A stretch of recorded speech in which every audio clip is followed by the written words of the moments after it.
বিবিরা মাঝে মাঝে খুনসুটি করতো, নবীরে ধরতো, এটা নাই ওইটা নাই এটা দেন। একবার সব বিবিরা টাইট করে ধরছে, ও নবী, আয়েশার ঘরে যেদিন থাকেন সাহাবারা বেশি হাদিয়া পাঠায় কেন? আমাদের ঘরে যেদিন থাকেন পাঠায় না কেন?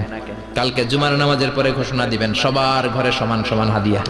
বিশ্বনবী বললেন আবু বকরকে সবাই ভালোবাসে, তাই আবু বকরের মেয়ের ঘরে যেদিন আমার ডেট পরে থাকার সময় ওই দিন হয়তো বেশি হাদিয়া পাঠায়, তোমাদের ঘরে পাঠায় না। আমার বলার কোনো সুযোগ? বিবিরা কয় না, আপনারে বলতেই হবে। নবী কয় আমি পারবো না, বিবিরা কয় পারবেন।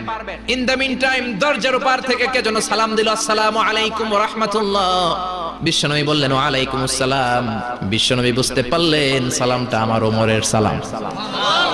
বিশ্বনবী সালামের উত্তর দিয়ে বিবিদের দিকে তাকায়, দেখে একটা বিবি ওর সামনে নাই, সব উদাও, ভ্যানিশ হয়ে গেছে। ওই যে ওমর, সুবহানাল্লাহ পড়বেন না? এই জন্য ওমরকে শয়তানও ভয় পেত।